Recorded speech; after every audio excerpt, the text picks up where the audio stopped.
മണ്ണിടിച്ചിലിന് 2 ആഴ്ച മുൻപ് ദുരന്ത സാധ്യതാ മുന്നറിയിപ്പ് നൽകിക്കൊണ്ട് ജൂൺ 14-ന് കൊങ്കൺ റെയിൽവേ കോർപ്പറേഷന് കിട്ടിയ റിപ്പോർട്ട് അവഗണിച്ചെന്ന രേഖകൾ.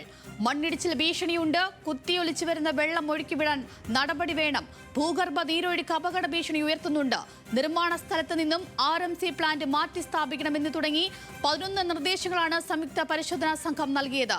എന്നാൽ ഇവ നടപ്പാക്കാൻ വൈകിയതാണ് അപകടമുണ്ടാക്കിയത്. ജിയോളജിക്കൽ സർവേ ഓഫ് ഇന്ത്യയും എഞ്ചിനീയറിംഗ് കൺസൾട്ടിംഗ് ഏജൻസിയും അടക്കം നടത്തിയ സംയുക്ത പരിശോധന റിപ്പോർട്ട് പുറത്തുവന്നു.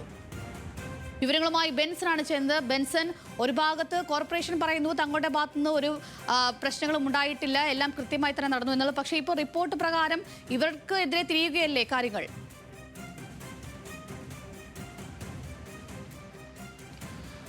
അതെ, നമുക്ക് ലഭ്യമാകുന്ന വിവരങ്ങൾ പ്രകാരം, രേഖകൾ പ്രകാരം അത്തരത്തിൽ തന്നെയാണ് കാര്യങ്ങൾ. അതായത് നിർമ്മാണ കമ്പനിയായിട്ടുള്ള ദിലീപ് ബിഡ്കോൺ ലിമിറ്റഡ്, അതോടൊപ്പം തന്നെ geological survey of India, engineering consultancy agency ആയിട്ടുള്ള ട്യൂമാസ്, ഇവർ നടത്തിയിട്ടുള്ള പരിശോധന, അതായത് ജൂൺ 3-ാം തീയതി മുതൽ 11-ാം തീയതി വരെ ഇവിടെ എത്തി, ഇപ്പോൾ ഈ അപകടം ഉണ്ടായിട്ടുള്ള ഈ പ്രദേശത്തെത്തി 8 ദിവസത്തോളം അവർ പരിശോധന നടത്തുകയും പഠനങ്ങൾ നടത്തുകയും ചെയ്തിരുന്നു. അതിന്റെ അടിസ്ഥാനത്തിൽ 11 നിർദ്ദേശങ്ങൾ അത് ഈ കരാർ കമ്പനിയായിട്ടുള്ള അല്ലെങ്കിൽ നിർമ്മാണ കമ്പനിയായ നിർമ്മാണ ചുമതലയുള്ള കൊങ്കൺ റെയിൽവേ കോർപ്പറേഷന് ജൂൺ 14-ന് നൽകിയിരുന്നു.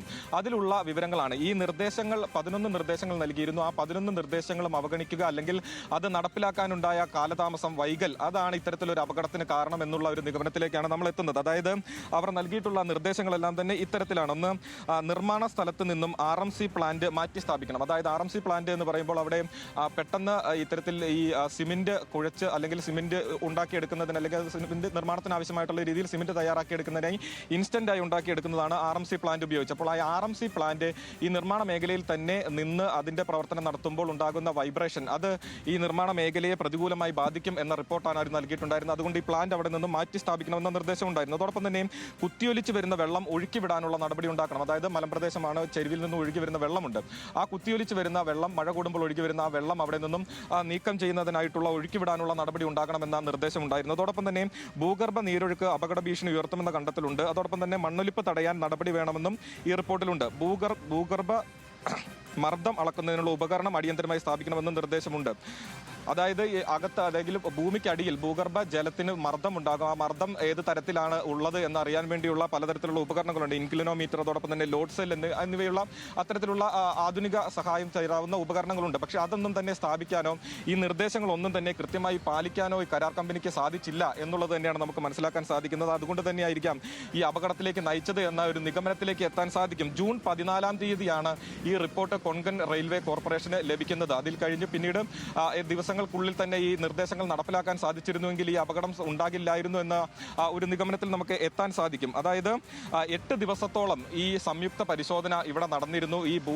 ഈ ഭൂമിയുടെ ഘടന ഏത് നിലയിലാണ്, ഈ നിർമ്മാണ പ്രവൃത്തി നടക്കുമ്പോൾ അത് ഈ ഭൂപ്രകൃതി ഏത് തരത്തിലാണ് ബാധിക്കുന്നത്, ഏതെങ്കിലും തരത്തിലുള്ള അപകട സാധ്യതയുണ്ടോ, ഇവയെല്ലാം തന്നെയാണ് പരിശോധിച്ചത്. ആ പരിശോധിച്ചതിന്റെ അടിസ്ഥാനത്തിലാണ് ഈ 11 നിർദ്ദേശങ്ങൾ നൽകിയിട്ടുണ്ടായിരുന്നത്. ആ നിർദ്ദേശങ്ങൾ കൃത്യമായി പാലിക്കപ്പെടാതെ പോയതാണ് ഈ അപകടത്തിന് കാരണം എന്നുള്ളതാണ് നമുക്ക് ഈ റിപ്പോർട്ടിൽ നിന്ന് മനസ്സിലാക്കാൻ സാധിക്കുന്നത്. അതുമാത്രമല്ല, ഈ കൊങ്കൺ റെയിൽവേ കോർപ്പറേഷൻ തന്നെ ഈ കഴിഞ്ഞ ദിവസങ്ങളിൽ ഈ അപകടം നടന്നതിന് ശേഷം പരിശോധന നടത്തുന്നു. ആ പരിശോധനയിൽ അവരുടെ വാദമായി ഉന്നയിക്കുന്നത് അതിതീവ്ര മഴ ഈ മേഖലയിൽ ലഭിച്ചതുകൊണ്ട് മണ്ണൊലിപ്പുണ്ടാവുകയും അതാണ് ഈ അപകടത്തിന്റെ കാരണമെന്ന് അവർ പറയുമ്പോഴും ഇത്തരത്തിൽ അവർക്ക് ജൂൺ 14-ാം തീയതി തന്നെ ലഭിച്ച റിപ്പോർട്ടിൽ ഇക്കാര്യങ്ങളെല്ലാം തന്നെ വ്യക്തമായിരുന്നു. ഈ ഒരു അപകട സാധ്യത ഉണ്ട് എന്നുള്ളത് തന്നെയാണ്. ഈ 11 നിർദ്ദേശങ്ങൾ കൃത്യമായി പാലിച്ചാൽ അപകടം ഉണ്ടാവില്ല. കൊങ്കൺ കോർപ്പറേഷൻ തമ്മിൽ വാദപ്രതിവാദങ്ങൾ തുടരുകയാണ്, പരസ്പരം പഴിചാരുകയാണ്. എന്തായാലും ഇക്കാര്യങ്ങളിലൊക്കെ ഒരു വ്യക്തത വരേണ്ടതുണ്ട്. വരും ദിവസങ്ങളിൽ തന്നെ അതിനൊരു പൂർണ്ണ രൂപം കിട്ടും. ബെൻസനാണ് ഇതിന്റെ വിവരങ്ങൾ നൽകിയത്.